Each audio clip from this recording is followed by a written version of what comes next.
జాతరలు. ఏడుపాయల దుర్గమ్మ. ఏడుపాయల దుర్గమ్మ గుడి. అక్కడ అడుగు పెట్టగానే అమ్మ దుర్గమ్మ అనే నినాదాలు వినిపిస్తాయి. ఏదో మహిమ ఉంటుంది అక్కడ. కోరిన కోరికలు వెంటనే నెరవేరుతాయి. భక్తుల ఇలవేల్పుగా వెలుగొందుతూ నిత్యం పూజలందుకుంటూ ఏడుపాయల నది ప్రాంగణంలో వెలిసి వందల ఏళ్ల చరిత్రకు సాక్ష్యంగా భక్తులు మొక్కులు చెల్లించే పుణ్యక్షేత్రంగా, పర్యాటక కేంద్రంగా బాసిల్లుతూ తెలంగాణ సంస్కృతికి ప్రతీకగా నిలుస్తున్న ఏడుపాయల దుర్గమ్మ మెదక్ జిల్లా పాపన్నపేట్ మండలం నాగసాన్పల్లిలో ఉన్నది. మెదక్ పట్టణం నుంచి ఇక్కడికి 17 కిలోమీటర్ల దూరం, హైదరాబాద్ నుంచి 114 కిలోమీటర్లు, హైదరాబాద్ నుంచి 114 కిలోమీటర్లు. ఎంజీబీఎస్ నుంచి జేబీఎస్ నుంచి బస్సు సౌకర్యం కలదు. కోరిన కోరికలు తీర్చే కల్పవల్లిగా, వరాలను ఇచ్చే వనదుర్గామాతగా భక్తుల ఇలవేల్పుగా వెలుగొందుతున్నది.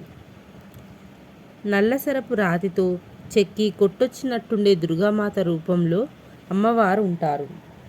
ఈ క్షేత్రం సర్పయాగస్థల ప్రాశస్తాన్ని కలిగి ఉన్నది.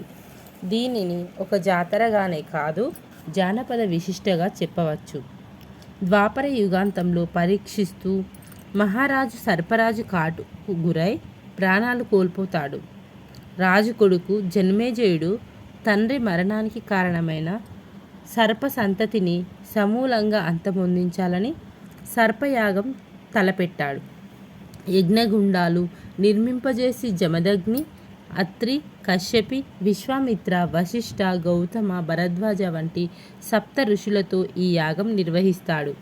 యజ్ఞ ఫలితంగా సర్పాలన్నీ వచ్చి అగ్నికి ఆహుతి అవడంతో సర్పజాతి అంతమవుతుందనే ఆందోళనతో నాగుల తల్లి దేవుళ్లకు వేడుకొన్నదట.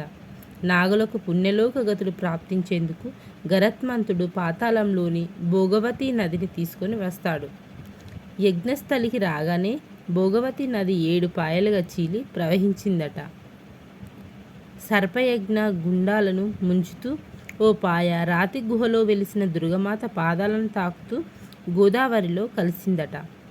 7 ఋషులతో యజ్ఞం చేయడం, గంగా నది 7 పాయలుగా చీలి ప్రవహించడం వల్ల 7 పాయలు అని, అమ్మవారికి 7 పాయల దుర్గమాత అని పేరు వచ్చింది. కాశీనాథ యోగీంద్రుడు తపస్సు. చరిత్ర. ఎంతో ప్రాశస్తం ఉన్నప్పటికీ కొన్నాళ్ల పాటు ఏడుపాయల దుర్గమ్మ ఆలయం ప్రాభవం కోల్పోవడంతో కాశీనాథ యోగీంద్రుడనే అవధూత కాశీ నుంచి వచ్చి ఏడుపాయల దుర్గామాత ఆలయంలో విడిది చేశారట. దుర్గామాత అతని కలలో దర్శనమిచ్చి ఈ క్షేత్రాన్ని పునరుద్ధరించమని ఆజ్ఞాపించిందట. ఈ మేరకు కాశీనాథ యోగీంద్రులు కాశీకి తిరిగి వెళ్లకుండా రాతిపై యంత్రం వేసి దుర్గా మహామంత్ర పునశ్చరణ చేసి అమ్మవారిని భక్తితో కొలవాలని సూచించి అంతర్ధానమైపోయాడట. యంత్ర మహిమ వల్ల వనదుర్గమాత భక్తులకు కల్పవల్లిగా వెలుగొందుతూ ఉన్నదని భక్తులు నమ్ముతున్నారు. పర్యాటక కేంద్రం.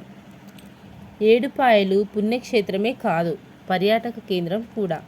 సహజమైన ప్రకృతి అందాలకు నెలవు, ప్రకృతి ప్రేమికులను ఆకట్టుకునే ప్రదేశం. నదీపాయల మధ్య రాతి గుహలో వెలిసిన ఆలయం, వంకరలు తిరిగి ఉండే ఘనపూర్ ఆనకట్ట, గలగలపారే మంజీరా నది, ఎటు చూసినా విభిన్న ఆకృతుల్లో ప్రవహించే పాయలు, రాతి గుట్టతో 7 పాయలు ఆహ్లాద కేంద్రంగా రూపుదిద్దుకుంటుంది. దుర్గమ్మకు బోనం. ఏడుపాయల జాతర తెలంగాణ సంస్కృతి సంప్రదాయాలకు ప్రతీక. ఎడ్ల బండ్లు, గుమ్మటాల బండ్లు, ఊరేగింపు జాతర వేడుకల్లో సమర్పించుకోవడంలో బోనాలు ప్రధానమైనవి. భక్తి ప్రపత్తులతో పటాలు వేసి బోనాలు తీసి మొక్కులు చెల్లించుకుంటారు. జాతరమ్మో జాతర. ప్రతి సంవత్సరం మహాశివరాత్రి నాడు ఏడుపాయల జాతర జరుగుతుంది. తెలంగాణ, ఆంధ్రప్రదేశ్, కర్ణాటక, మహారాష్ట్రాల నుంచి భక్తులు లక్షలాదిగా తరలివస్తారు. మంజీరా నదిలో పుణ్యస్నానాలు చేసి అమ్మను దర్శించుకొని భక్తితో పరవశిస్తారు.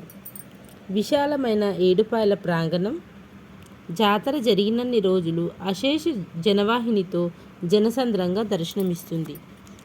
దశాబ్దాల తరబడి ఇక్కడ జాతర జరుగుతుండడం వల్ల ఆలయ ప్రాశస్త్యాన్ని, భక్తుల నమ్మకాన్ని దృష్టిలో ఉంచుకొని ఏడుపాయల జాతరను ప్రభుత్వం అధికారికంగా రాష్ట్ర ఉత్సవంగా ప్రకటించింది. ఇది ఏడుపాయల దుర్గమ్మ అక్కడ గుడి జాతర గురించి. Thank you.